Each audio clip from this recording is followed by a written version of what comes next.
The Odyssey, Book 21, a summary. Athene prompts Penelope to put the suitors to the test.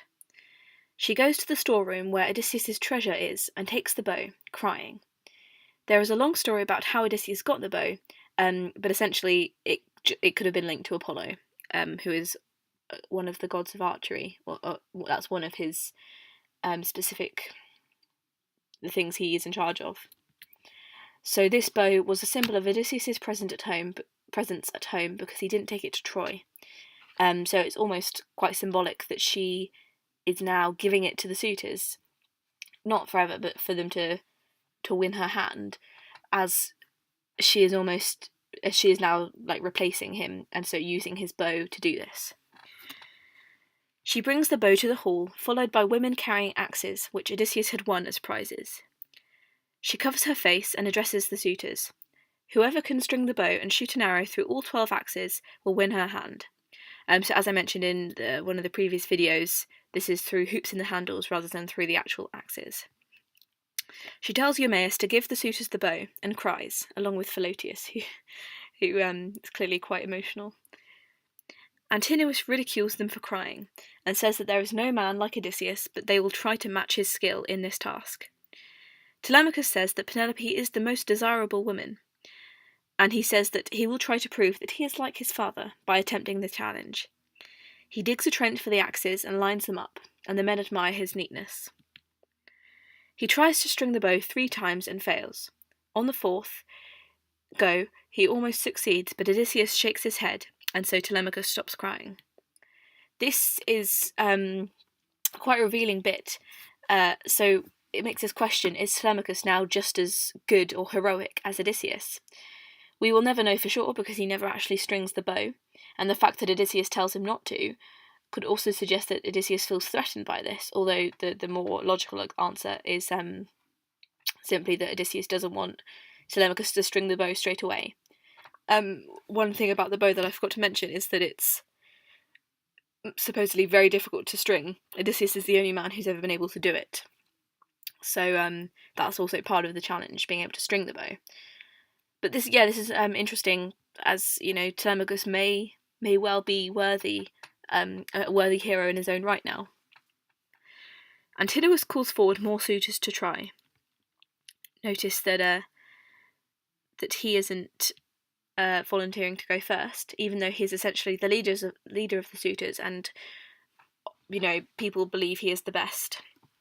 So Leodes tries and fails, and claims that no one will string it. Antinous tells Melanthius to start a fire so that they can warm and grease the bow. Many men still fail to string it. Then Eumaeus and Philoetius slip out, and Odysseus follows them. He asks them whether, if Odysseus returned, they would help him or defend the suitors, and they pray for Odysseus' return, showing that they would be completely on his side. So, Odysseus reveals his true identity and says that he will make them rich, etc., if he succeeds in killing the suitors. He then shows them his scar as proof. They kiss him and cry, and he tells them to stop because someone will hear. He tells them to re-enter the hall separately, so as to avoid suspicion. He says that when the suitors refuse to give him the bow, Eumaeus must bring it to him, and when this happens, the women must be locked in their rooms, and Philoetius must lock the courtyard gate to stop any of the suitors from escaping. When they return, the bow is now with Eurymachus, who is failing. He says that what upset him more than the marriage issue is the fact that they are all weak in comparison to Odysseus. This is a very big testament to Odysseus' heroism and masculinity, the fact that all the sort of so-called best men in Ithaca and around Ithaca are unable to do something that he can easily do. Antinous claims that it is a public holiday and not a time for bows. The next day they will hold a sacrifice to Apollo and then see who wins, and then they make libations. So this is Antinous, again the leader of the suitors, avoiding because he knows that he's no better than any of the others, and that if they can't do it, neither can he. Odysseus agrees with them, and then asks for the bow so that he can find out how strong he is. This enrages the suitors. Antinous rants and says that Odysseus must be drunk. This shows their insecurity, because they are worried that even a despondent beggar will beat them. So clearly they suspect something weird with the beggar, because usually they wouldn't be worried about this. but really it represents their insecurities with themselves. Penelope tells Antinous off and says that if the beggar succeeds with the bow, of course she won't marry him. Eurymachus says that they don't want people thinking that they are weak. Penelope says that they already have a bad reputation for their manners. This is Penelope being quite outspoken, which is again character development. She then says to give Odysseus the bow. If he succeeds, she will give him clothes and a javelin, rather than marry him. Obviously, she still believes he's a beggar, so this isn't her being really mean to Odysseus. This is just, she thinks he's a beggar and she'd never marry a beggar. Telemachus says that it is his right to bestow the bow, and tells her to go to her women's quarters. Surprised, she leaves and cries, until Athene sends her to sleep. So this, his character has developed and grown so much that he is not acting as he is now acting as the man of the house. That's a typo there.